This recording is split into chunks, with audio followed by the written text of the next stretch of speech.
Salam Murad, xoş gəlmisən verilişimizə. Çox sağ ol təklifimizi qəbul etdiyin üçün. Necəsən? Çox sağ olun, yaxşıyam. Siz necəsiniz? Mən də yaxşıyam Murad, çox sağ ol soruşduğun üçün. Bu gün sənin köç hekayəndən bəhs eləyəcəyik Murad, amma onun öncəsində istəyirəm ki, səni heç tanımayan insanlar üçün biraz özündən danışasan. Murad kimdir, harda doğulub, harda böyüyüb, bura köçməzdən qabaq, Almaniyaya köçməzdən qabaq nə işlə məşğuldur? Biraz özün haqqında qısa bir məlumat versən sevinərdim. Əlbəttə, məmnuniyyətlə. Mən Murad Aslanlı. Azərbaycanda Yevlax rayonunda anadan olmuşam. Orta məktəb təhsilimi Yevlaxda alıb, daha sonra bakalavr təhsilini almaq məqsədilə Bakıya köçmüşdüm. Bakıda 4 il bakalavr təhsil aldım İqtisadiyyat Universitetində. Dünya İqtisadiyyatı ixtisası üzrə. Deyəsən artıq o ixtisası da dəyişdilər, artıq eyni adlı deyil. Mən oxuyanda adı elə idi. Ondan sonra universitetin bakalavr təhsilinin son ilində, daha doğrusu universitet illərində mənim bir xəyalım vardı, xaricdə təhsil almaq, magistr təhsil almaq arzum var idi və onu reallaşdırmaq üçün artıq öz üzərində çalışmağa, məşğul olmağa başladım. Xarici dil biliyinə qazandım, ingilis dili, yəni IELTS sertifikatı deyə onu aldım və daha sonra universitetlərə müraciət etməyə başladım və sonda Macaristana qərar qıldım. Macaristanda Speni Hunqarikum deyə təhsil təqaüd proqramı var, Macaristan hökuməti tərəfindən verilən. O təqaüd proqramına qəbul oldum. 2017-ci ildə o təqaüd proqramı vasitəsilə artıq Macaristana köçdüm. Yəni ilk Avropaya köçüm Macaristan olmuşdu. Debrecen Universitetinə köçdüm. Orada 1 il təhsil aldıqdan sonra universitet deməyim də, şəhərim məni çox arzularıma çox uyğun gəlmədiyini, çox kiçik və balaca bir şəhər olduğuna görə daha böyük bir şəhərə, Macaristanın paytaxtına Budapeştə köçdüm və təhsilimi də Budapeştdə, Budapest Business School Universitetində International Economics and Business, beynəlxalq iqtisadiyyat və biznes ixtisası üzrə magistr təhsilimi başa vurdum. Bu xarici köçmək səbəblərinin ən böyüyü onda təhsil olub, amma niyə, məsələn, hansı nöqtədə qərar verdin ki, mən deyəsən xaricdə təhsilimi davam etdirməliyəm? Nə idi səni ona vadar edən? Bir arzu idi, məqsəd idi, xaricdə təhsil almaq arzusu. Yəni düşünürdüm ki, bu, yəni belə deyim də, mən rayonda böyüdüyüm üçün məsələn mənim birdən-birə bakalavrda xaricdə təhsil almaq çox uzaq bir şeydir. Amma artıq Bakıda yaşamağa başladıqdan sonra bakalavr təhsillərində çoxlu könüllü layihələrdən tutmuş, xarici layihələrə, Erasmus layihələrinə getdikdən sonra artıq özümə məqsəd qoydum ki, mən magistr təhsilimi xaricdə almasa və yəni səmin deyim ki, yəni bu sadəcə təhsillə bağlı, studying abroad, bu praqmatik, bu çərçivədə bir şey idi. Amma indi daha sonra söhbətimizin gedişatında danışarıq. Daha sonra artıq burada yaşamağa, bir köçəri olmağa qərar verdim. Amma yəni ilk belə deyək də başlanğıc nöqtəsi xaricdə təhsil idi. Sırf ən böyük motivasiya. Motivasiyam belə olmuşdu. Bəs bizə nə danışa bilərsən biraz Macaristandakı təhsilin barədə? Necə idi oradakı təhsil həyatın, sosial həyatın? Biraz belə çox şaxəli sualdır soruşduğum, düzdür? Hətta istəyirsən birinci biraz elə təhsil həyatından danış, Bakıdakı təhsil həyatından müqayisə eləyə bilərsən, oradakı professorların falan. Biraz bu barədə. Mən özümü şanssız hesab edirəm ki, Azərbaycanda mən həqiqətən çox yüksək, məncə də təhsil səviyyəsi yüksəkdir. Bax, eyni zamanda da çox inkişaf yönümlü bir təhsil aldım. Mən sabah qruplarında təhsil almışam. Sabah qruplarının və ilk məzun olmuşam. Yəni biz ilk qəbul olan insanlardan mən olmuşam. İlk məzun da biz olmuşuq 2017-ci ildə. Yəni sabah qruplar Təhsil Nazirinin bir layihəsidir ki, birinci kursdan sonra müxtəlif universitetlərdən savadlı, talantlı, bacarıqlı, hazırlıqlı tələbələri bir araya gətirib onlara ingilis dili yönümlü təhsil almağa dəstək göstərmək və daha yuxarı standartlara təhsil almaq. Bakıda da təhsil ingilis dilində olub. Bəli, bəli. Sabah qruplarında indi sabahın biz ilk il olduğumuz üçün tam ingilis dilində olmayıbdı, amma yəni biz deyim ki, artıq 3-cü, 4-cü sinifdə bu tam yəni ilk ilində biraz yəni hibrid formadaydı. Amma yəni əsas məsələn verdiyimiz imtahanların çoxusu növbəti illərdə sırf ingilis dilində olubdu. Bu mənə çox böyük üstünlük yaradı. Həm yəni akademik, yəni ingilis dilini inkişaf etdirməkdə, öz ixtisasımla bağlı akademik kitabları, məqalələri ingiliscə oxumama çox böyük vasitə kömək oldu. Həm də IELTS imtahanına da özüm məsələn mən kursa falan getməmişdim, özüm hazırlaşmışdım və yəni kifayət qədər yetəcək baldı məsələn öz hazırlığım vasitəsilə ala bildim. Buna görə özümü dediyim kimi şanslı hesab edirəm ki, sabah qruplarına təhsil almışam. Bu təhsil mənə bir növ həm də dünya görüşümü də çox artırdı. Çünki bizim sabah müəllimləri xahişdir, məsələn, təhsil almaq insanlardır çoxsu. Yəni belə standart, yəni leksiya, nə bilim, dəftərə qiymət verən müəllimlər deyildilər. Yəni çox belə innovativ müəllimlər idi. Çox mənim də üzərimdə çox böyük əməklər olduğunu düşünürəm və çoxsu ilə də belə əlaqə saxlayıram. O sabah qrupla təhsil bir növ mənə köprü rol oynadı ki, xahişdir həm təhsil almaq məqsədimi reallaşdıra bilir. Həm də xaricə ilk gəldiyimizdə indi baxmayın dedim ki, məsələn Azərbaycandaydıq da, ingilis dili təhsil olsa bir müəllimlərimiz Azərbaycanlı idi, amma bir də var ki, xaricə gəlsiniz və magistr təhsilinə başlayırsınız və xaricidir. Yəni müəllimləriniz, yəni burada artıq geriyə dönüş yolu yoxdur, ancaq ingiliscə olacaq. Amma ilk biraz dediyim kimi sosial həyatdan qaynaqlı biraz mədəni fərqliliklərlə üzləşdim, amma təhsilim o qədər çətin olmadı. Yəni Debrecen Universiteti də, yəni reytinq olaraq yaxşı universitetdir. Dərslərdə yəni ilk biraz məsələn qavramağa müəyyən çətinliklər vardı, amma məsələn başqa insanlar məsələn daha çox çətin çəkirlər. Mən o qədər çətin çəkdiyini düşünmürəm. Yəni sabah təhsilin mənə faydalı olduğunu düşünürəm. Yəni birdən-birə xaricdə təhsilə adaptasiya olmaq. Bəs Azərbaycandakı İqtisad Universitetindəki təhsil həyatı və oradakı o prosedurları ya da professorla olan ünsiyyəti düşünəndə, təhsilin keyfiyyətini nəzərə alanda nə kimi fərqliliklər gördün Macaristandakı təhsillə İqtisad Universitetindəki təhsillə arasında? Belə deyim, mən 1 il Azərbaycanda sabah qruplarına əvvəl normal təhsil almışam. Məsələn, ondan xaricdə təhsil alandan çox böyük uçurum, amplituddan çox böyük olduğunu düşünürəm. Sabahla o amplitud da azdır, amma yenə də fərqlər var. Əsasən məncə fərqliliklər burada self learning, bir də self critics, yəni analizisdə məsələn başlayır məncə. Çünki Azərbaycanda əsasən təhsil sistemi elədir ki, müəyyən bir praqma çərçivəsində formalaşdırır və bir növ insana çox fleksibillik, çox özünü dərk eləmək, çox öz maraq dairələrinə fokuslanmaq, ixtisaslaşma şansını çox vermir. Amma Avropadakı təhsil, məsələn mənim aldığım təhsildə daha çox insanın, yəni məsələn Bologna sistemi deyirlər də, məsələn fərqli dərslərə gəlir, məsələn sırf bir qrupda düzdür, bunun sosial olaraq mənfi cəhətləri ola bilər, amma yəni özün öz dərsini seçsən, öz maraq göstərdiyin dərsi seçsən və o maraq göstərdiyin dərs sonra ixtisaslaşdırsan. Təbii ki, mandator fənlərimiz, məcburi fənlərimiz vardı, amma böyük əksəriyyəti məsələn özümüz seçirdik qrupları, dərsləri. Bu əsas fərq idi. Məsələn bu mən çox yəni baxmayaraq ki, sabah qruplarına təhsil aldım, amma bu mənim məsələn yad gəlmişdi. Digər əsas fərqindən biri tədqiqat metodologiyası. Yəni xaricdə imtahanlara hazırlıqdan tutmuş, hər hansı bir mövzu üzrə tədqiqat aparanda daha individualist, daha sən məntiqi təfəkkürünü, critical thinking deyə tənqidi düşüncəni istifadə edirsən. Azərbaycanda daha bu bir statik gedir, çox dinamik deyil, amma xaricdə təhsildə bu daha dinamik olduğunu düşünürəm. Bəs müəllimlərin ya da professorların ünsiyyəti necə idi sizə qarşı? Daha belə fərqli idimi bizim Bakıdakı? Yəni təbii ki, indi Bakıdakı müəllimlər dedim Azərbaycanlı idilər. Təbii ki, yəni bir özümüzü ifadə etməyə çətinlik yaşayanda Azərbaycan dilinə çevirdi. İndi bu xaricdəki müəllimlər, yəni onlar nə qədər tələbələr xaricdən dünyanın hər yerindən gəlir. Təbii ki, məsələn belə deyim, sabah qruplarına müəllimlərlə daha yaxın ünsiyyət, daha belə universitetin kənar münasibətlər daha belə yüksək inkişaf elədi. Amma bu indi xaricdə indi xaricdə bu o qədər olmur, amma məsələn bir professor var, Macar professor var, hələ də onunla çox yaxın ünsiyyətim və əlaqəm var. Yəni Macaristana getdiyimdə də ziyarət edirəm, görüşürəm. Yəni istisnalar da var, amma təbii ki, qaydanı pozmurlar. Daha yəni dərs meyarında bizim yəni belə deyək də müəllim tələbə münasibətlərimiz var idi. Amma məsələn əgər öz tədqiqatın varsa, hər hansı bir üzərində işləmədiyin bir mövzu varsa, dəstək göstərirlər təbii ki. Bəs tədris metodikaları arasında nə kimi fərqlər var idi Murad? Yəqin ki, çünki Avropa ölkəsidir Macarıstan və təbii ki, biraz daha fərqli bir necə desək, ortam var orada.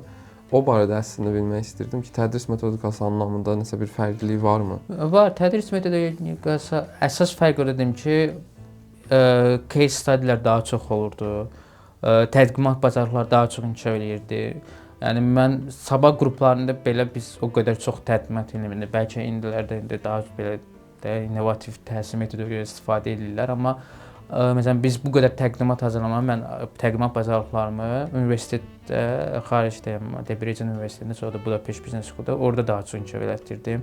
Sonra komanda ilə işləmə bacarıqları, məsələn qrupla 4-5 nəfərlik komandalarda fərqli mövzularda o işləmə. Bu mənə biraz fərqli gəlmişdi və müəyyən də challenge dedi, çağırışlarım olmuşdu, amma üstəsindən gələ bildiyimi düşünürəm. Yəni o tədris metodologiyasına özümə alışdıra bildiyimi düşünürəm və yəni məncə də ortalamada da 500 üzərindən 4,2 ilə bitirmişdim. Yəni hardasa 85, o 100 ballıq ortalamada 5-ə gəlib çıxır. Yəni yaxşı təhsil aldığımı düşünürəm. Bəs təhsil həyatın boyunca yəqin ki, sənin xarici dostların da olub Macarıstanda. Onlarla ünsiyyətin necə idi? Təbii, yəni işin məncə dediyim o tədris metodologiyası, universitet, bunlar hamısı icebergin görünən tərəfidir. Görünməyən tərəfi yaşayımdır, yəni sosial həyatdır. Ən böyük fərqliliklər sosial həyatda oldu. Yəni ilk 1 ilim, xüsusən Debrecəndə olan ilk 1 ilim o mədəni fərqliliklərə öyrəşməyə keçdi. Yəni o cultural shock deyirdim, o mədəni şoku yaşadım. Ona ayrılışmağa, öyrəşməyə çalışdım. Amma bu müddət keçəndən sonra artıq tələbə həyatımdan, tələbəlikdən zövq almağa başladım. Və yəni deyə bilərəm ki, çox şanslı hiss edirəm ki, necə ki mən sabah qruplarında özümü şanslı hiss edirəmsə, eyni zamanda Macarıstanda təhsil aldığıma, bu təqaüd proqramı ilə təhsil edən stipendium qrupunda təhsil aldığıma görə çox şanslı hiss edirəm. Çünki həm yataqxanada qalmışdım, bizə təqaüdün müqabilində yataqxana imkanı vermişdilər, pulsuz. Orada qaldım və yataqxana mühitində çox gözəl bir kollektiv mühit vardı və oradan hələ də çox yaxın ünsiyyət saxladığım dostluqlarım var tələbəliklərdə. Yəni həmişə deyirəm, mənim də bir fikrim var ki, tələbəlikləri həqiqətən çox unikaldır, çünki yəni bir qızıl illər deyə bilər, çünki yəni hər bir zaman hər bir şeyə bəhanəmiz var və çox böyük rahatçılığımız da var eyni zamanda. İş həyatında o qədər olmur, yəni həyatda o qədər bəhanələrə yer olmur artıq. Amma tələbənin vaxtı bir növ azdır, amma vaxtı bir növ tərəfindən də çoxdur, yəni. O üstünlüyü yaşamışam və bəli, yəni sosial həyatım, yəni o dediyim kimi o 1 illik deyək də o mədəni fərqlilikləri öyrəndikdən sonra sosial həyatım çox mənə qane eləyibdi. Yəni çox şanslı olduğumu düşünürəm ki, yaxşı bir sosial həyatım olubdur. Həmin o dostluqlar yəqin ki, sənin şəxsi inkişafına da çox xoş təsir edib. Bəli, həm yəni belə deyim, mən bu normal bir şeydir ki, bəzi insanlar məsələn Azərbaycanda heç vaxt xaricə çıxmamış, heç vaxt xaricdə yaşamamış bir düşünə bilər ki, necə bir xarici ilə dost ola bilərsən. Yəni o var yəni ki, hələ çox irəliyə getməm, sadəcə dostluqdan deyim ki, necə bir məsələn bəzən mən Azərbaycandan tanıdığım insanlar deyir ki, məsələn necə olursan da, yəni dost, yəni sözün belə də səthi mənasında desən də real dost necə ola bilər ki, eyni dil danışmırsansa, amma mən özümdə gördüm ki, xeyr, yəni ümumi yəni bir nəfərin mənim dilin danışmalı deyil mənim dostum olmaq üçün. Əgər ikimizin də maraqları, zövqləri, düşüncə tərzləri və həyata baxış bucaqlarında ortaq nöqtələr varsa, üst-üstə düşürsə, ikimiz də eyni şeydən belə deyim də töhfə verib eyni şeydən özümüzə töhfə ala bilirsə, bu dostluğun burada artıq limiti yoxdur, milləti yoxdur. Və mənim bəli, şəxsi inkişafıma da çox böyük təsir elədi. Yəni belə deyim də, yəni həm gözüm açıldı, həm də ətraf çevrəmi belə beynəlxalq eləyə bildim, multikultural eləyə bildim. Belə ağlıma xüsusi nümunələr gəlir. Məsələn ki, deyə bilərsən ki, bu örnək, məsələn, bu fərqlilik, bu məsələn millətdə olan bir dostumda var idi. Bunu gördüm, öyrəndim və şəxsi inkişafıma bu baxımdan təsir etdi. Məsələn, elə bir şey var. Təbii ki.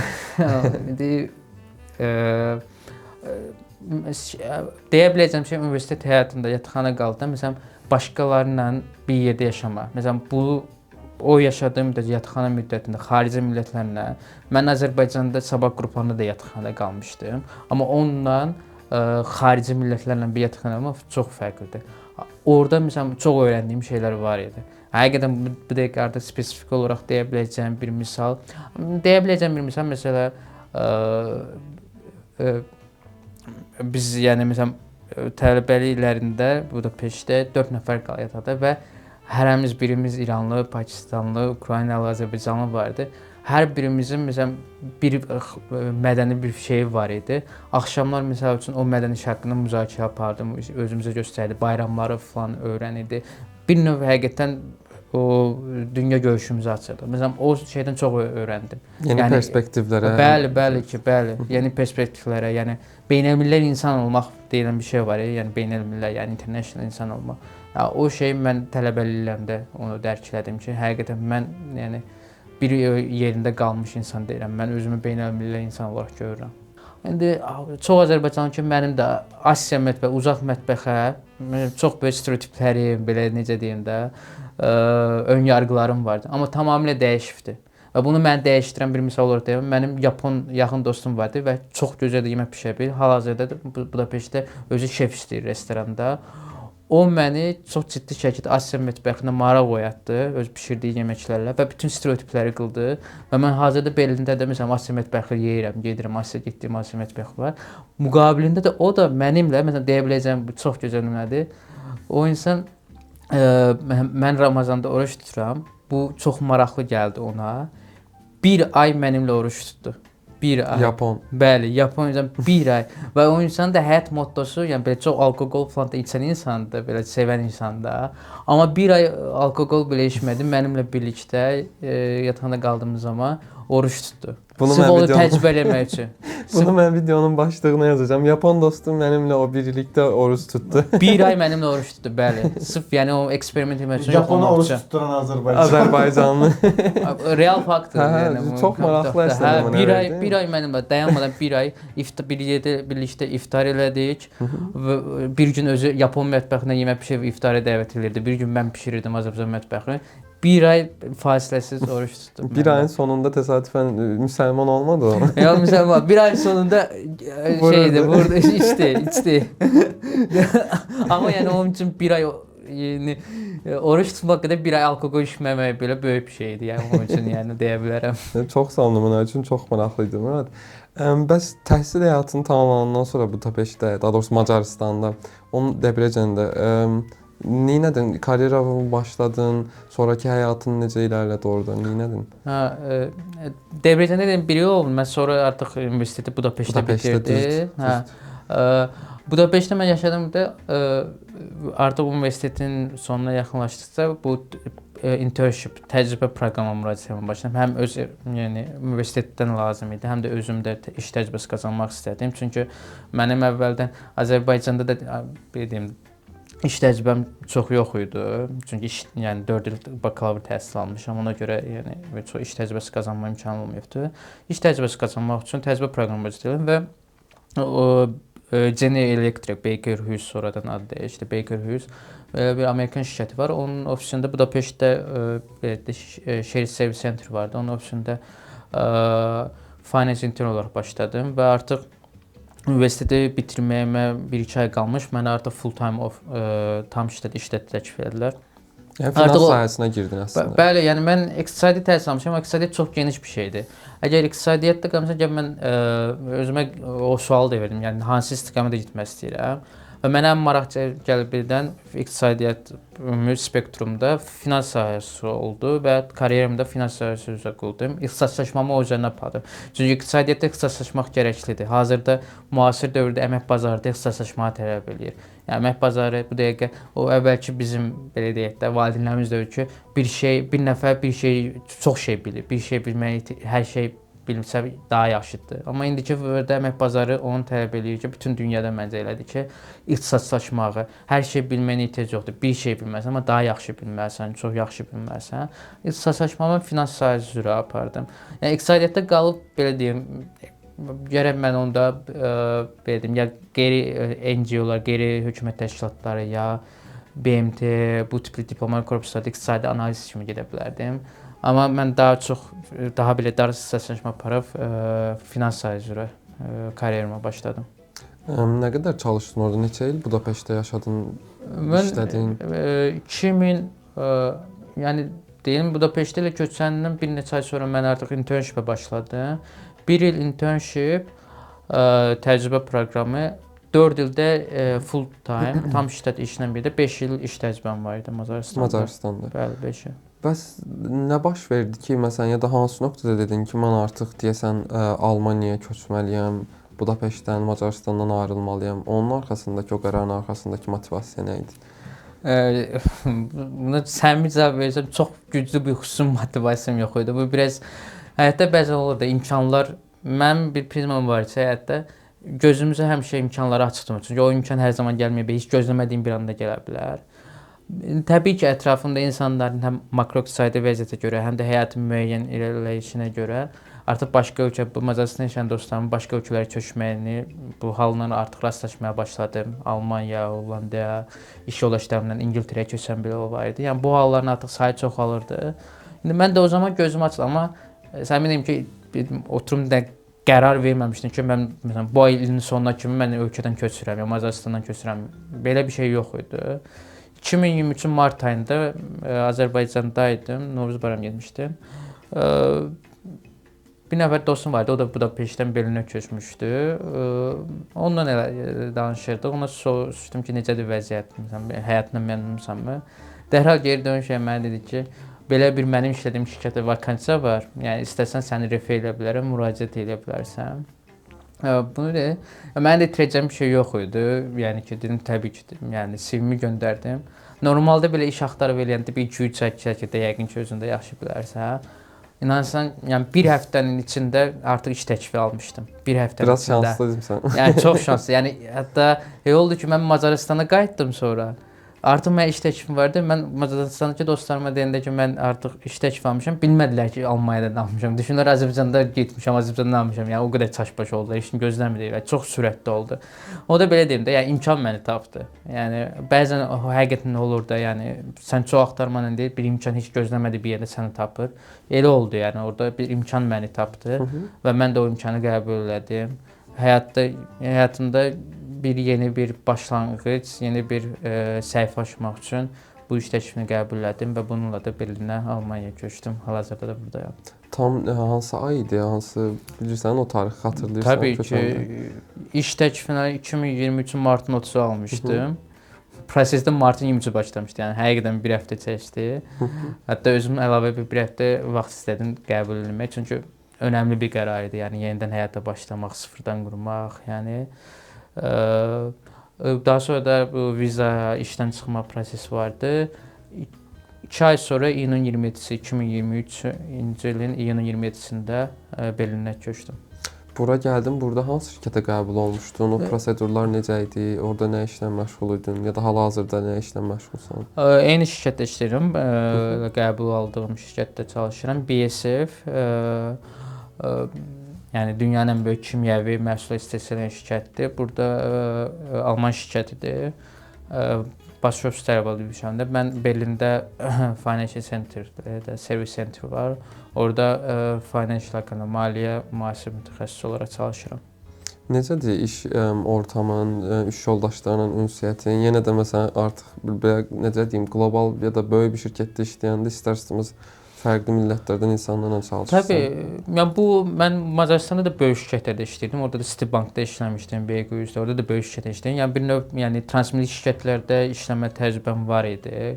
Korporativ təcrübəm var idi. Və eynisini burada davam edirəm. Yəni EZF də çox böyük şirkətdir. Transmilli şirkətdir və özünün korporativ iyerarxiyası var. Çox international, çox beynəlmiləl insanlar var. O şeydə çox çətin yaşamadım. Sadəcə bir şey var ki, mən Macaristanda tələbəlik illərində yaşadığım üçün məsələn bəzi iş illərində ortamlarında mənim həm də tələbə yoldaşlarım vardı. Amma bura mən sırf qıraqdan biri kimi gəldim. Mən burada təhsil həyatı yaşamadığım üçün sırf işçi kimi ekspat deyirlər. Yəni sırf ekspat olaraq gəldim. Yəni kvalifikasiya işçi kimi gəldim. Bu biraz özünün çətinlikləri var. Çünki mən artıq gəldiyim zaman şirkətdə məsələn işə başladığım zaman artıq insanların artıq özlərinin məsələn ya ailələri olan ailələri var, ya da artıq özlərinin öz tanış çevrələri var. Yəni bu çətinliyi belə deyim yaşayıram hələ də. Baxmayaraq ki, Almaniyaya yayda köçdüm. Almaniya məni biraz öz havası kimi, sosial ortam kimi biraz soyuq qarşıladı deyə bilərəm. Təəccüblənmədik. Soyuq qarşıladı deyə bilərəm. Məncə yəni bu çox köçən insanda olan bir şeydir. Baxmayaraq ki, mən Avropada yaşayırdım, yəni Macaristanda, amma Macaristanla Almaniya arasında, yəni Budapeştlə şəhər olaraq isə Budapeştlə də Berlin arasında çox fərqlər var. Burada iki əsas mən deyim, bir mənim dediyim kimi burada tələbəlik təhsillərim olmadığı üçün sırf qıraqdan işçi kimi gəldiyim üçün bütün mənim burada belə deyək də hər şey işlə bağlı fokuslanır və əhatələnibdir. Bu biraz çətinlik yaradır və dediyim şeylər bu arada hələ də davam edən şeylərdir. Yəni bu ikinci məsələ də bunu artıq başqa köçən Budapeştdən başqa yerə dostlarımla da danışıqlarımla da qənaətə gəlmişik ki, yəni Macarıstan daha tələbə, belə də aurası, tələbə vibe və daha connected, daha kompakt vibe vardı. Amma Berlin, yəni Almaniya inkişaf etmiş ölkə və daha yetkin həyatdır. Yəni insanlar burada yaşayırlar və insanlar burada daha çox qayda qanunu öyrənməyə çalışırlar, daha çox bürokratiya ilə tanış olurlar, daha çox qayda qanun bilgisi olmağa çalışırlar və həm də məsələn Berlin bir dənə bir şey var ki, çox böyük şəhərdir. Şəhərdə artıq bir yerə getməyə də çox böyük vaxt tələb eləyir və yəni çox bir şey eləmədən sən artıq məşğul olursan. Həqiqətən vaxtın az qalır, çox bir şey olmadan. İndi burada sual versən, nə qədər keyfiyyətlidir vaxtın, nə qədər keyfiyyət keçirsən? Məncə bu gördüyüm müşahidələr əsasında çox insanlarda da var ki, həyat biraz keyfiyyətlərindən, yəni vaxtları keçir, amma nə qədər keyfiyyəti keçir bu sual şəklində mən də çox qane deyiləm öz çünki deyim bu dəyişə bilər. Məsələn, hər hansı bir IT təhsil alan biri üçün və yaxud da ki, sırf günün çox böyük hissəsi kod yazmaqla keçən biri üçün xoş olar. Amma mən baxmayaraq ki, rəqəmlərlə işləyirəm finans sahəsi üzrə, biraz sosiallığa da önəm bilirəm. Yəni günün sonunda insanın bir insana ehtiyacı vardır. Yəni mən bu prinsip var, people need the people. Yəni biz sosial varlıqlarıq. O şeydə Almaniyada o şeydə biraz challenge, çağırış olduğunu daha düşünürəm. soyuqdur insanlar Murad ona görə yoxsa necə? Daha sonra həm də sən haqqında çox maraqlı deyirlər. Məsələn o əsas müşahidə etdiyim əsas fərqliliklərini deyə bilərəm ki, mən Macaristanda məsələn gəldiyim zaman bir Macarla, bir xarici, yəni Macaristanda yaşayan biri ilə ya da Macar deyə götürək. Macarla mən söhbət etdiyim zaman deyirəm ki, məsələn mənim adım Muraddır, Macaristana gəlmişəm, Azərbaycandan köçmüşəm. O Macar haqqında bir sual verir ki, nəyə görə Macarıstanı seçdin? Nəyə görə məsələn Azərbaycanla öz vətənini qoyub bura gəldin? Bunu öyrənmək istəyirəm, maraqlıdır. Amma Almaniyada bu yoxdur. Yəni mən neçə dənə ortamlarda almanlarla olduğum ortamlarda belə özümü təqdim eləmişəm. Məncə də çox da maraqsız bir həyat hekayəm yoxdur məncə. Belə maraq oyadası bir həyat hekayəsidir. Amma bunu danışıram, amma sual almıram. Yəni monoloq dialoqa çevrilmir. Monoloq şəklində gedir. Bu dialoqa çevrilmir. Bu adamı bir yerdə artıq məncə biraz ruhdan salır və gördüyüm bir şey var ki, bir növ biz də İnsan sosial varlıq üçün olduğu yerə inteqrasiya uyğunlaşır da. Və görürəm ki, burada artıq gələn, bax, məsələn, Berlin çox xaricidir. Məsələn, Alman burada daha azdır. Hətta söz var ya, Berlin Almaniya deyil. Daha azdır almanlar, amma insanlarda bir almanlaşma gedibdir. Artıq insanlar buranın öz cəmiyyətin normalarına, qaydalarına öyrəşiblər və buradakı həyat tərzinə öyrəşiblər. Məsələn, onlar da artıq sən haqqında çox maraqlı deyirlər. Yəni, bunu görürəm, yəni, bu böyük bir böyük şəhər problemi olaraq başqa şəhərlərdə, məsələn, mən Londona da getmişdim, orada da bu problemi gördüm. Amma bir əlavə olaraq da almanlar daha soyuq millət olduqları üçün bu da əlavə ekstra bir çətinlik, ekstra bir ruh düşkünü yaradır. Və sanki bura gələn biraz daha isti yerlərdən, daha necə deyim, isti qanlı məsələn bəzi millətlər var da, bunlar hara getsələr isti qanlıdır. Sanki onlar da gəlib environmenta düşəndə onlar da soyuqlaşır. Dəyişirlər. Bəli, görmüşəm, yəni mən də çox, yəni təəccüblü şəkildə görmüşəm ki, yəni dəyişən insanlar var. Hətta yəni uzaqdan tanıdığım insanlar belə, məsələn mən onun əvvəlki halını bilirdim. Özü tələbə gənclərdə Həmkarlar İttifaqında layihələr eləyən biridir. Amma artıq bura köçür, illərdir burada yaşayır. Deyir ki, məsələn çox insan görmək istəmir çöləcə də gələndə, məsələn turistik sezon vaxtı yayda falan şəhər mərkəzinə gəlmir ki, çox adam var. Halbuki o insan yəni tələbə illərində özü tələbə gənclər təşkilatında layihələr eləyirdi. Yəni bu insanlarda ki, bu dramatik dəyişikliyi də görürəm, yəni ki, həqiqətən çox var. Bəs sən gələn, sözü kəsməyim buyur. Bunu deyim, bir də dediyim bir şeylə də biraz, yəni mənə Berlin böyük şəhərdir, onu görürəm, amma çox kəmiyyət olan insanlar çoxdur, amma çoxluğun içində yalnızlıq var məncə. Yəni bu şey məsələn qısa olaraq, məsələn lakanik olaraq belə bilirəm ki, insanlarda bir çoxluğun içində yalnızlıq yaşayırlar. Yaxşı bir təsvirdir əslində dediyin şey, həm də maraqlıdır. Bəs gələndə Murad, alman dili öyrənmişdin yoxsa birdən olduğu üçün? İşim ingilisdir, amma Alman şirkəti olduğu üçün, yəni bizdə korporativ həm Alman, həm ingilis dildə, amma mən işimi öz ingiliscə görürəm. Amma gəldikdən sonra təbii ki, Alman dili öyrənməyə başladım. Hal-hazırda A2 bitirirəm. Hədəfim B1-i almaqdır. Yəni bu yaxın bir il ərzində. Yəni öyrənirəm. Burada Spark kafe deyirlər, conversation clublara gedirəm. Yəni dil öyrənmək vacibdir oldu. Məsələn, mən Macar dilini belə öyrənirdim. Cəhd eləmişdim. İnteqrasiya ola bilmək üçün. Çox önəmlidir təbii ki. Həm də yəni müsbət qarşılan. Düzdür, Almaniyada bilmirəm nə qədər çox insanlar müsbət qarşılayırsan Alman dili öyrənməyi, xüsusən Berlində daha çox biraz məcburiyyət kimi gəlir. Məsələn, Macaristanda çox müsbət idi, insanlara çox maraq oyadı. Çünki balaca ölkədə həm də o qədər çox çətin dildir. Yəni çox Macar dili öyrənmirlər insanlar, amma mən belə cəhd eləmişdim yəni ki, çünki ən azından dil öyrənmək bir mədəniyyət öyrənmək kimi bir şeydir. Yəni dil öyrəndiyin zaman mədəniyyəti öyrənirsən, cəmiyyətin iaşə qaydalarını öyrənirsən və s. Yəni dil öyrənmək həqiqətən çox bütün detalları öyrənirsən ölkə haqqında, mədəniyyət haqqında. O önəmlidir ona görə. Məsələn, mən Alman dili öyrəndiyim zaman da məsələn dərslərdə falan gündəlik həyatda gördüyüm şeyləri dərs formasında görürəm. Bəs bir sualım daha olacaq dil mövzusu ilə bağlı. Berlin nə qədər multikultural bir şəhər olsa da və digər Alman şəhərlərinə nəzərən ingilis dilində yaşaya bilmək mümkün olsa da, hansısa bir fəsadlarını gördün Alman dili bilmədən Almaniyaya köçməyin? Necə təsir elədi buradakı həyatıma?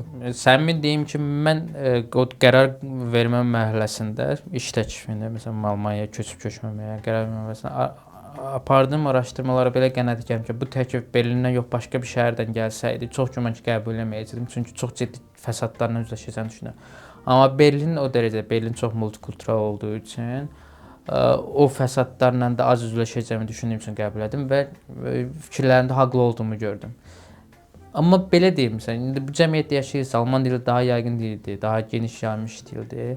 Axır və məncə öyrənmək lazımdır. Nə qədər tez başlasan, o qədər yaxşıdır. Məsələn, mənim bəzi tanışlarım, yoldaşlarım var. Onlar da çox öyrənməyə həvəsli deyirlər, Berlində yaşayırlar. Amma mən deyirəm ki, bu burdadır. Məsələn, get Berlindən kənara çıx, elə deyil. Almanlar öz dillərinə hörmət qoyurlar, öz dillərinə gözlənti var.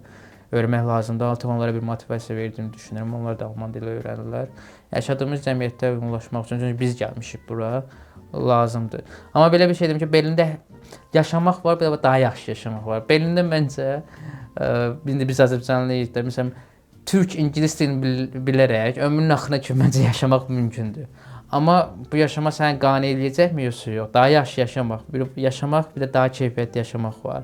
Keyfiyyətli yaşamaq üçün məncə yəni yaşadığımız ölkənin dilini öyrənməyə çalışmalıyıq. Heç kim səndən sevgi, durub Alman dilində şeir deməyini falan gözləmir. Yəni məsələn Macaristanda diləydi. Yəni ümumiyyətlə özünü necə ifadə etmək, bacarmaq məncə kifayətdir. Bəs Berlindəki sosial həyatın haqqında nə deyə bilərsən? Berlində yaşamaq gözəl təcrübədir. Bir böyük şəhərdə yaşamaq təcrübəsidir. Yəni böyük bir şəhərdə. Bu dediyim böyük şəhər dediyim, yəni bir İstanbulda, mini İstanbul mən belə təsəvvür edirəm elə. Ya da bir məsələn London, Paris də böyük şəhərlərdir. Böyük şəhərdə yaşamanın öz çətinliyi var, amma o artıq yaşadıkdan sonra sən başqa şəhərlərdə artıq özünü daha belə özgüvənli hiss edirsən. Yəni bu böyük şəhərdə yaşayandan sonra deyirsən ki, mən artıq digər şəhərlərdə çox rahatlıqla yaşaya bilərəm. O özgüvən, bəli, də transportundan tutmuş yol uzaqlığına, belə deyim də, yəni zaman keçirməyə, qaydaları öyrənməyə, məsələn, şəhərin özü misal üçün öz şeyləri, iyerarxiyasını öyrənməyə daha yaxşı olursan.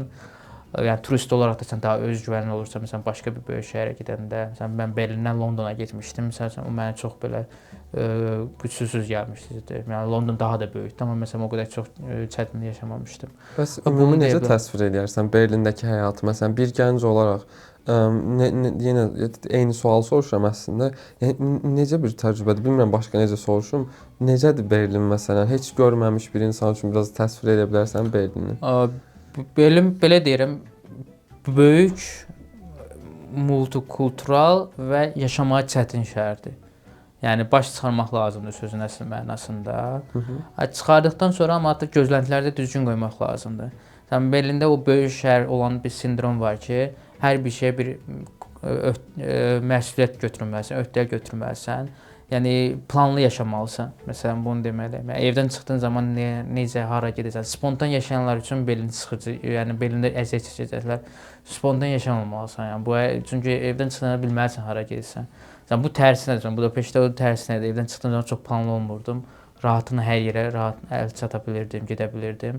Berlində elə deyil. Çünki şəhər böyükdür, insanlar çox fərqli yerlərdə var. Şəhərin bir mərkəzi yoxdur, bir neçə mərkəzləri var, gediləcək yerləri var. Yəni evdən çıxdığın zaman daha planlı yaşamalısan. Yəni planlı yaşamasan. Amma üstünlüyü də var ki, imkanlar çoxdur şəhərdə. Multikulturaldır. Hər baxımdan həm əyləncə olsun, həm digər Əyləncə, şeylər. sosial, iş imkanları, sosial imkanlar çoxdur. Sadəcə burada bir şey var dediyim kimi, burada yəni gözləntini düzgün qoymaq lazımdır. Burada insanlar da, imkanlar da çox olduğu üçün öz maraq dairələrinə görə communitylər formalaşır, icmalar tapmalısan, o icmalarla artıq. Yəni bu icmalardan yaxın dostlar qura bilərsən, bu artıq sənin plyusundur, sənin çox böyük üstünlüyündür. Hər zaman olmur. Çünki o icmaya getdiyin insanlar növbəti həftə orada olmaya bilərlər. Yəni ki, bunu gözə almalısan. Yəni eyni maraq göstərirlər, amma hər zaman eyni insanlar gələn fərqli insanlar olacaq. Bunu nəzərə almalısan.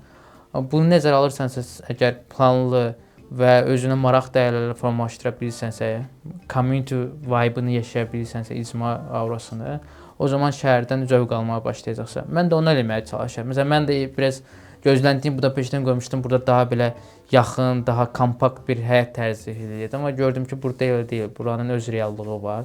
Və mən Berlində yaşayan ilk insan deyiləm. İlk köçən ilk insan deyiləm. Yəqin ki də son insan da olmamışam.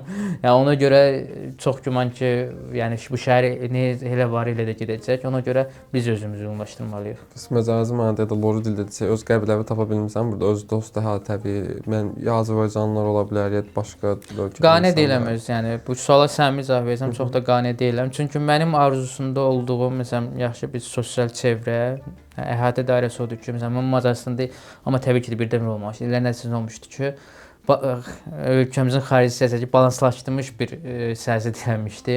Həm xarici, həm yerli əhalidən, Macarlardan dostlarım var idi əhatə dairə, həm Azərbaycanlılardan var idi eyni, həm də digər xarici millətlərdən dost çevrəm vardı. Bu üçünü bir yerdə eləyə bilmişdim və hamısını da eyni dərəcə balans yerə ayıra bilirdim. İndi eynisini burada da qoymağa çalışıram, amma hələ ki çox da uğurlu olduğunu deyə bilmərəm. Azərbaycanlılar var həbət, tanışlarım, amma çox azdır. Yerli əhali Alman da çox azdır deyə bilərəm. Yəni Azərbaycanlılardan da daha azdır da. Yəni Alman əsasən bu şpak kafelərdə ya board gamelərdə tanış olduğum Alman tanışlarım var, amma yəni çox da dost adlandıra bilmərəm hazırki vəziyyətdə. Əsasən xaricilər var. Yəni xarici çevrəm var. Elə deyim də icmalar var. Məsələn, mən hikingi xoşlayıram, həftə sonları hikinga gedirəm. Məsələn, bunu fəaliyyət kimi görürəm. Sonra başqa sosial olaraq meetuplar olur, yemək, məsələn, restoranlara getmək fərqli. Biraz mən özüm də restoranlara qurmeli eləməyi xoşlayıram, baxmağı istəyirəm. Məsələn, elə bir maraq dairəm var. Məsələn, Berlin bu cəhətdən də məsələn bunu əslində vurğulamaq olar. Əslində müsbət şəhərdir. Müsbətdir, çoxdur. Hər mətbəxdə yemək var. Hər mətbəxdə. Keçən gün bir dəfə tanışım dedi, Efiopiya mətbəxi belə var, atlayır. Yəni belə bir şey üçün. Məsələn, Macaristanda biz Balkan mətbəxi gedəndə bütün ölkələri qatırdıq. Burada elə deyil. Kosovası ayrıdır, Albaniya ayrıdır, Serbiya ayrıdır. O şey üstünlükdür. Məsələn, mətbəx şeyində zənginlik çoxdur, imkanlar çoxdur. Məsələn, hətta mənim bildiyim qədər üzr istəyirəm, sözü unutma. Berlin deyəsən dünyada ən belə top şəhərlərdən birisi də o cəhətdən. Yəni hər demək olar ölkənin mətbəxindən hər ölkənin var, hər olur. Həqiqətən təəccübləndim. Məsələn, Asiya mətbəxi normalda Asiya, Vyetnam, Tay hamısı bir yerdə gedir. Burada ayrı gedir. Məsələn, bu da gördüyüm fərqli. Yəni yemək həvəsi olan insan üçün, məsələn, bu mənim üçün müsbətdir. Bax, mən öz yeməyimi, ən çox öz yeməyimi sevirəm. Öz yeməyimi yemək bişirməyi çox sevən insanam, amma restoranlarda getməyi xoşlayıram, belə konsepti, oranın mətbəxini bilməyi. Bu bir hobi kimi görürəm. Əlavə də indi burada Azərbaycanlılarla müəyyən board gamelər oynayırıq, mafiya oyunları oynayırıq. İndi belə bir hobim vardı. Mən də səni mafiyada tanımışdım əslində. İlk dəfə biz səninlə orada qarşılaşmışdıq, xatırlayıram. Murad, əslində maraqlı hekayən var, həyat hekayən və həqiqətən əsl köçəri həyatı yaşayırsan, belə baxıram. Çünki Yevlaxda doğulursan, sonra təhsil üçün Bakıya köçürsən, Bakıdan Macaristana, Debrecenə, Debrecendən Budapeştə, orada müəyyən qədər yaşayandan sonra təzədən yeni bir həyata atılırsan, Berlinə gəlirsən. Toplamda 7-8 ildir səhv eləmirəmsə xaricdəsən də artıq. 2017-dən 2017-dən 8 il olur artıq. Yəni Və yaşın da indi neçədir yaşın var Murad? 29. 29. Yəni həyatının son 8 ilini 21 yaşından bəri xaricdə yaşayırsan. Bu sənin həyatında nə kimi mənəvi dəyişikliklərə səbəb olub bu köçəri həyatı? Çox təsir olubdu. Yəni ilk keçəndə mən 21 yaşım belə tamdı, 20 yaşımda idi mən xaricə köçəndə. 20 yaşda Muradla 29 yaşım arasında, yəni uçurum qədər fərq var, çox fərq var. Yəni ilk növbədə o vaxtın dövründə mümkün olması çox gələn şeyləri artıq reallaşdırdığımı görürəm. Yəni başqa insanların xəyalında olan şeyləri artıq mən gündəlik həyatımda yaşayıram. Bu üstünlük olaraq özümdən həm qürur duyuram, kibrə qatılmadan, kibr ehtiyatlı olmalı şeydir. Ağac bar verəndə deyir başdan aşağı. Bəli, bəli. Kibrə qatılmadan mütəşəkkir olaraq, yəni dinin inancında olan biriyəm. Yəni təşəkkür edirəm, minnətdar olaraq daha da çoxsu var deyə, hər zaman daha çoxsu var deyə çalışmaya çalışıram. Amma köçkün həyatı asan deyil, onu deyə bilərəm ki, məsələn çünki bu sənin son 8 ilində əsl olan bir şey deyil. Uşaqlıqdan bəri sən vaxtda böyüyür, sonra Bakıya 3 ölkə, 7-8 şəhər yaşamışam, yəni fərqli. Arada mən universitetə hazırlıq vaxtında belə bir Mingəçevirdə yaşamışam məsələn elə. Yəni çox dəyişmişəm. Yəni o köçəri şeyində özümdə çox oxşarlığını görürəm. Amma arada biraz yavaş-yavaş daha stabilliyə addımlamaq istəyirəm. Yəni asan deyil, yəni həqiqətən və amma öz belə deyək də komfort zonundan ayrılmaq, özünü fərd kimi ayaqlarının üzərində durub özünə güclü xarakterə, güclü möhkəm xarakterli insan olmaq istəyirsənsə, məsələn bu hər hansı bir aiddir, o zaman çıxmalısan, yəni yuvandan çıxmalısan. Mən də onu artıq eləmişəm. Artıq bir dəfə, 2 dəfə eləyəndən sonra artıq bu mənə daha da maraqlı gəlir və daha da eləyə bilərəm şey var. O hiss var. Məsələn bunu mən artıq 2 dəfə yaşamışam. Hər hansı bir ölkəyə gəlirsən, bir yerə köçsən, keçdin ilk gecə başını yastığa qoyarkən düşünsən ki, bu sənin ətrafında bir yaşayış var, bir şəhər var, insanlar hər gün işə gedirlər, yəni işlərini görürlər və sən özünü bura adaptasiya etməlisən. O çox böyük qorxudur. O qorxunu mən yaşamışam və öhdəsindən gələ bildiyimi düşünürəm. O qorxunun öhdəsindən gələ bilən insanların məncə həyatda ömür boyu bir yerdə qalıb, bir yerdə həyatını sürmüş insanlardan 10 qat daha güclü xarakterə, güclü öz güvənə sahib olduqlarını düşünürəm. Bəs belə ağlıma xüsusi bir şey gəlir ki, məsələn deyəsən ki, mən bu qədər köç eləməsəydim, yerimi bu qədər dəyişdirməsəydim, bəlkə də hal-hazırda bu xüsusiyyət məndə olmayacaq idi insan olaraq. Yəni köçün bu qədər köç eləməyin ölkə daxilində də, Azərbaycan daxilində də sənin mənəvi və şəxsi inkişafa verdiyi töhfələrdən bir örnək gəlir ağlıma. Örnək onu deyə bilərəm ki, məncə belə deyim də, adekvat örnək olar ki, hər hansı bir qeyri-müəyyənlik olanda artıq qorxmuram. Yəni məsələn, onu düşünürəm ya da özümü stresə salmıram. Çünki bacararam hissi var. O bacararam hissi var. Çünki bacarmışam, nümunə təcrübə görmüşəm artıq. O var yəni ki, hər hansı bir belə deyək də, məsələn, hər hansı bir ölkədə miqrasiya qanunları dəyişir. İndi dünyada ifrat saçılan getdikcə artdığı bir şey var falan. İndi məsələn başqa insanlar baxırlar, Azərbaycandakı evdəkilər baxırlar, görürlər ki, falan olur. Deyirəm ki, yəni bu həmişə olubdu, olacaq yəni. Bu mənə bir qorxusu yoxdur. Yəni mən öz işimi gördükcə, öz savadım, bacarımı nümayiş elədikcə onlar gəlib məndən işləməyəcək. Çünki mən töhfə verirəm burada. İqtisadiyyatlara töhfə verirəm. Dedim ki, hər hansı bir qeyri-müəyyənlik vaxtında, bir krizis vaxtında mən özümə inanıram, yəni ki, deyirəm ki, bacararam. Və yəni o Qurtlar Vadisində baxmışam mən, o deyir, sonunu düşünən görəm. Çox da sonunu düşünmürəm. Yəni ki, məsələn düşünürəm ki, addım-addım getmək lazımdır. Özümü ona görə stressə qoymaqda. Həyat bir maratondur. Yəni sprintdir.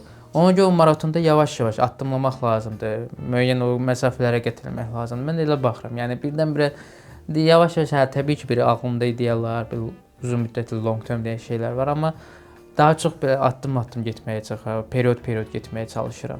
Bəs köç etməkdən qorxmaq lazımdır Murad. Çünki bəzilərinə köç ya asan gəlir, ya çox asan gəlir. Deyirlər ki, nə olacaq? Gedim, onsuz da hər şey yoluna qoyuram. Bəziləri də deyir ki, amandır, amanın günüdür, komfort zonamdan çıxmayım, mən tək həyatda qala bilmərəm. Bu kişili, qadının bəzi insanlarda ola bilir. Evet. Sən nə deyirsən bu məsələ mövzuda, nə deyə bilərsən? Qəşəng sualdır. Təşəkkür edirəm sualın cavabı üçün. Mən də tam səmimi olacağam ki, o sualı köçmədən etmədən əvvəl o sualı vermək lazımdır. Sən başqa biri olmağa hazırsanmı?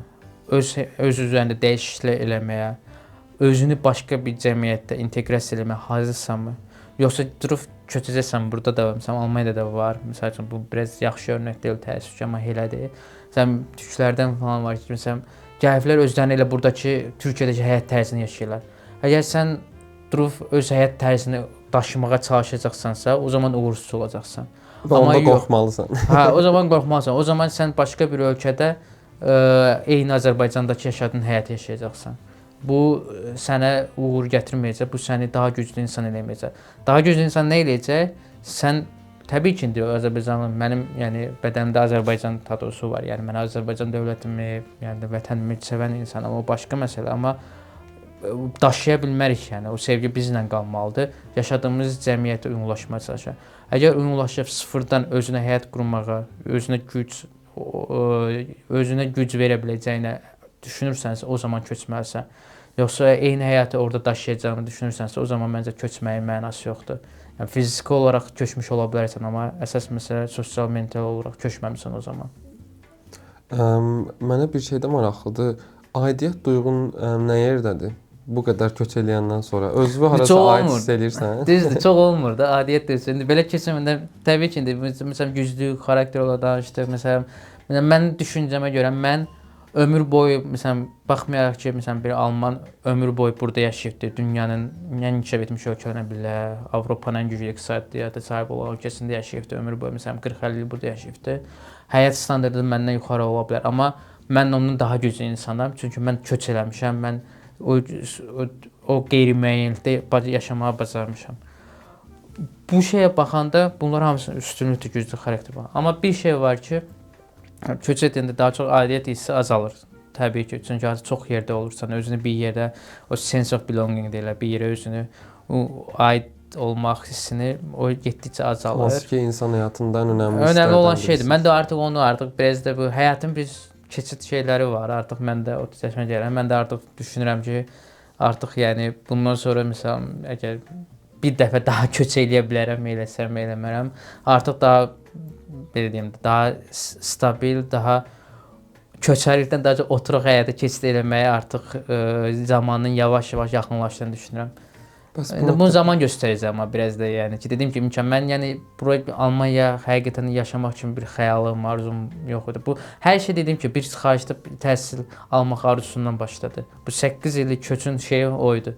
Amma ora belə gələndə mən deyirdim ki, universiteti qurtarıb qayıdacağam. Amma sonra qaldım, yaşadım, köçdüm bura, indi burada yaşayıram. Zaman göstərəcək, amma bu zamanında yavaş-yavaş mənə başqa qapılar açacağını düşünürəm. Bu nöqtədə səndən bir şey soruşmaq istəyirəm. Biraz qəliz sual ola bilər, amma qürbət sənin üçün nə deməkdir? Onu necə təsvir edirsən özünə? Qürbət o üstü ki, mən sənə başqa bir şeydən məsələn, xaricdə yaşayanların bayramı olma naçalnik. Məsələn, bizim burada yaşadığımız, məsələn, mənim bayramlar var. Ağır yerdən girdi, adamı ağlayacaq bu deyil. Mən buradan deyirəm, məsələn, mən sevdiyim bayramlardan biri Novruzdur. Məsələn, Novruz bayramını evdə əlimdən gəldiyi qədər Azərbaycanda həmin vaxt gedirə bilərəm, amma məsələn, bəzən keçirə bilmədim, burada keçirdim. Məsələn, mən indi bayram təbrik eləyəndə mən ona bilməm necə cavab verim. Yəni çünki həqiqətən ona o cavab vermək istəyirəm ki, xaricdə yaşayanın bayramı olmur. Sən orada keçirsən, şəkər o sözün ağırlığını indi başa düşürsən, hə? Bəli. Sən orada şəkər paxlavanı yeyirsən, amma mən burada yeyəmirəm. Yəni məsələn də mən burada onu o bayramı tonqa üstünə pınamıram. Bu qürbətdə bu hissləri keçirirsən. Sonra təbii ki bir xəstəliyi olanda falan onun sağalması, bunlardan geri qalsan, sonra öz dostlarının, yoldaşlarının xeyir şeylər olur, onlara artıq uzaqlaşırsan.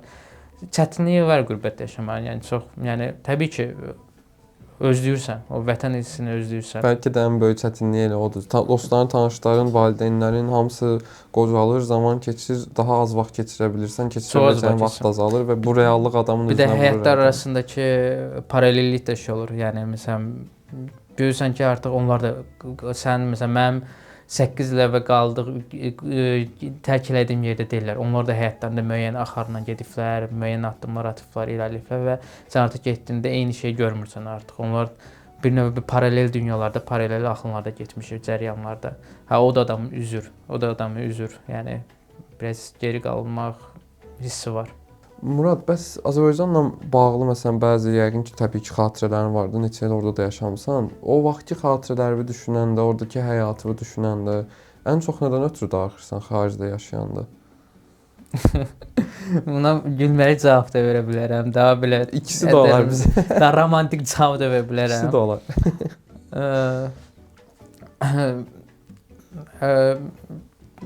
Ən çox darıxdığım şey ailədir. Məsələn, yəni ailədəki o bağlılıqmı deyə, adət-ənənələrmi deyək, məsələn müəyyən ritüellər var. Hər ailənin özünün məsələn bir ritüelləri falan olur da, yəni öz hissəsində bir ailə qanunu olur. Ha, onları özləyirəm. Məsələn, əsas burada ailə deyəlim faktor olaraq. Hətta da gülməli olaraq da deyə bilərəm ki, məsələn, pivənin yanında zakuska məsələn yoxdur. Məsələn, bunu özləyirəm misal üçün. Onu hamı deyir ki, sən də bu Şəhriyar da demişdin, səndən öncəki qonağımız. Pivənin yanında zakuska misal üçün, çerez, onu özləyirəm. Məsələn, sonra arada yeməklərimizi məsələn belə xəngəldir, xaşdır, belə şeyləri belə qəşəng bir gətir-götür deyirəm. Mən belə gətir-götür insanıyam. Belə yeyib bişirməyi, düşünməyi, qonaqlar dəvət eləməyi falan çox sevirəm. O gətir-götür auranı özləyirəm arada. Baxmayaraq ki, onu Macaristanda eləmişdim. Çox gözəl bir gətir-götür kruqu deyək də, yəni belə yeyib-içmək ortamımız var idi. Məsələn, indi onu burada da özləyirəm. Burada yoxdur təəssüf ki. Mən biraz gətir-götürü özləyirəm. Bəs olur ki, Bakıya ya Azərbaycana ümumən Yevlaxda ola bilər, hara gedirsənsə də artıq gedəndə özü orada qəribçiliyi də hiss eləyəsən, bu qədər il çöldə yaşayandan sonra. Biraz hə, yəni həyatım burdadır çünki. Məsələn, ən böyük fərq deyim ki, məsələn mən Yevlaxda məhəllə evində böyümüşəm, yəni həyət evidir, zdaniya deyil, həyət evi. Məsələn, mən uşaq vaxtı olanda həyət evində böyüyəndə nə edirdim ki, mən necə məsələn zdaniyada yaşaya bilərəm də, çox sıxlar da, yəni ki, təsəvvür ki, bir 40-50 kvadratın içinə girirsən, yaşayırsan da, bir var ki, həyət evi, məhəllə evi böyükdür, yəni çıxırsan, girirsən falan. Məsələn, onu dedim ki, yox, mən məsələn İzlandiyada yaşayıram. Amma indi illər keçibdir, uzun müddət xaricdə də artıq mənzil evlərində, yəni İzlandiya evlərində yaşayıram. Məsələn, mən Azərbaycana gedəndə o həyət evi mənə uzaq gəlir. Məsələn, ona çox uzaqlaşmışam. Yəni məsələn, həyət evində yaşamaq mənə daha az komfortlu gəlir. Məsələn, normalda məhəllə evi, həyət evi daha komfortludur, amma mənə komfortlu gəlmir artıq. Məsələn, onu görmüşəm özümdə ki, komfortlarım dəyişibdir biraz. Bəs Murad, belə bir sualım var sənə. Neqativ tərəflərini hamı vurğulayır, məsələn, Azərbaycanda yaşamaqla bağlı ya ölkə ilə bağlı, amma çox vaxt pozitiv tərəflərdən danışmağı hamı unudur. 8 il xaricdə yaşayandan sonra indi Azərbaycana baxanda, Azərbaycanın digər ölkələrə nəzərən, məsələn, Macarıstan olsun, Almaniya olsun, ikisində yaşamısan, nə kimi 3 dənə pozitiv cəhətini vurğulaya bilərsən? Hər mövzuda ola bilər, yəni. Məncə 3-dən daha çoxdur məsələn. Buyur. O məsələn ki, qonaqpərvərlik ən yuxarı səviyyədədir. Hələ də, yəni təkcə yəni Macarıstan, Almaniya deyim, başqa, yəni mən 3 qitədə 35-34 ölkə gəzmişəm, yəni belə səyahət olaraq da falan gəlmişəm, çox görmüşəm. Yəni uzaq şərqdə getmişəm, burada yaxın şərqdə də olmuşam, Afrikada da olmuşam. Onu deyə bilərəm ki, qonaqpərvərliyimiz həqiqətən başqa səviyyədədir. Yəni bir qonağa o tək nədə deyərəm ki, o qonaqpərvərlik biraz özümüzə eləsəydi, bəlkə daha çox keçə bilərdi, amma qonaqpərvərlik məqamında biz çox qabağa gedirik, yəni çox yüksək səviyyədəyik. Məsələn, onu deyə bilərəm ki, insanlarımızın qonaqpərvərliyi, istiqanlığı, mehribanlığı bu ən yuxarı səviyyədədir. Sonra bu mən öz düşüncəmdir. Məsələn, məncə biz Azərbaycanlılar, yəni çalışqan, talantlı insanlar, yəni bacarıqlı insanlar. Fitri istedadlı deyəmirəm, yəni ki, belə biz yəni belə çox digər millətlərdən daha fitri istedadlıyıq falan. Onu deyəmirəm, amma məncə biz bacarıqlı millətik, yəni ki, çalışqan şey, yəni üzərimizə düşən öhdəlik varsa ki, distraction, yəni belə diqqətdən yayma yoxsa fokus ola biliriksə, bacarığımız və çalışqanlığımızı göstərib digərlərdən daha seçilə bilirik və iş etikamız da yüksək olduğunu düşünürəm. Məsələn, bu da çox önəmlidir. Məsələn, korporativ yerdə məsələn çox fərqli millətlərdən falan insanlarla işləyirik.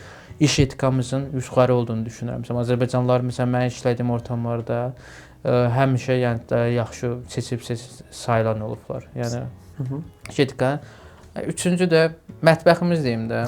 Mətbəximiz yəni ki, mətbəximiz. Bu da mətbəx dediyim kimi gətir götür. Məsələn, mətbəx deməyim təcə həm mətbəx, həm də yeyib içmə kültürü deyək də bizdə var. Məsələn, bizdə ya çay içmə kültürü var. Məsələn, almanlarda pivə içmə var. Məsəl üçün bir qadınlarda falan oturublar. Bizdə ya çay içmə kültürü var, ya da ki, yeyib içmə, oturma şey var. O gətir götür mətbəximiz, bunlar bir yerdə məsələn çox səciyyəvidir. Məsələn, buna mən çox hörmət edirəm və çox da sevirəm. Bunu çox istəyirəm lakonik cavab alım səndən. Səncə də orta statistik bir insan hansı millətdən ya da hansı ölkədən asılı olduğundan asılı olmayaraq hər yerdə eyni deyil. Yəni biraz öz insanlarımızı bəzən biz çox belə neqativ danışa bilirik insanlarımız haqqında. Sən yaşadığın cəmiyyət biz sosial varlıq, o bir şeydə də var ki, məsələn dil öyrənmək var. Məsələn, anadan gələn bir şey deyil də, yəni ki, yaşadığın şey də var. O bizə aşılanan mədəniyyət şeylərdir. Amma insanın artıq o mədəniyyətdən daha gözü açıq olub başqalarına da gözünü açacağını eləmək insanın özünə qalıbdır. Mən elə düşünürəm. Lakonik olaraq belə cavab verə bilərəm ki, bizə müəyyən sosial mədəni ahənglər bizə bir toxunma kimi üzərimizə toxunur, örülür. Amma bizim artıq o toxunmadan başqa sənət əsərlər çıxarmamız bizim özümüzdən asılıdır. Qürbət bir mahnı olsaydı hansı olardı o sənin üçün? Ya da varmı elə bir mahnı ki, onu açıb dinlirsən spesifik? Bəzən darıxanda. Könül verdim şeirə qəzələ. Dəstəyicirəm. Niyə spesifik məsələn o mahnı? Bu mən Azərbaycana ilə xaricə köçmədən əvvəl də çox qulaq asırdım. Məncə sözlərinə gəlir fikir versəz, yəni biraz romantik mahnıdır, amma məncə onu bir vətən sevgisi ilə də bağlaya bilərik. Yəni insan bir şeir, qəzəl deyilən şey nədir? Məsələn, orada bir mahnı deyək də. Bizdə də o mənəvi şey vətəndə biz də ona könül vermişik. Çox sağ ol paylaşdığın üçün. Son olaraq bunu soruşmaq istəyirəm. Gələcək planların necədir? Nə etmək istəyirsən, planların? Özünü harda görürsən məsələn növbəti illərdə? Yəni buna çox dəqiq cavab verə bilməyəcəm. Hələ ki burada indi alman dili öyrənirəm. Yəni planlarımda hələ ki burada dil səviyyəmi daha da inkişaf elətdirib, karyeramda daha irəliləməyi düşünürəm. Və daha sonra da artıq bu növbəti artıq dediyim kimi zaman artıq mənim üçün də daha oturaq həyata keçməyə yaxınlaşır artıq. Zınqrovlarını çalır. Daha sonra artıq bir qərar verməyə çalışacağam ki, yəni o 30 yaşım tam, hələ də vaxtım var, 1 il yarım var. Ondan sonra artıq qərar verəcəm ki, harda məskunlaşıram. Çox sağ ol Murad. Verilişimizə qonaq olduğun üçün, bütün suallarıma səmimiyyətlə cavab verdiyin üçün inşallah nə planların varsa, həm şəxsi həyatın, həm də iş həyatın üçün, xaricdəki həyatın üçün hamısı gerçəkləşər. Çox xoş oldu səninlə söhbət eləmək, səni tanımaq. Bir daha təşəkkür edirəm öz adıma. Mənə də çox xoş oldu. Çox təşəkkür edirəm dəvət elədiyiniz üçün. Mən də çox məmnuniyyətlə sizinlə söhbət elədim. İnşallah bunu izləyən insanlar buradan faydalı şeylər ala bilərlər. Mütləq, məncə öyrənəcəklər. Əsasən də mənəvi baxımdan dediklərin çox önəmli idi və həqiqətən töhfə verdim proqrama. Əsas bu naçalnik. Naçalnik. Xoşunuza gəldi o da söyləyib. Çox maraqlı idi yəni o dediyin şey. Çünki mənəvi baxımdan dediyin şey çox əslində. Mən o Facebookda post paylaşıram. Hər il məsələn bayramda zətdə yazıram ki, bəs Novruz bayramı mübarək. Xaricdə yaşayan bayramı olmur, naçalnik. Onu elə post kimi yazıram. Veriliş hələ qapatmamışam özdə. Onda bir daha çox sağ ol Murad. Çox təşəkkür edirəm. Görüşənə də inşallah.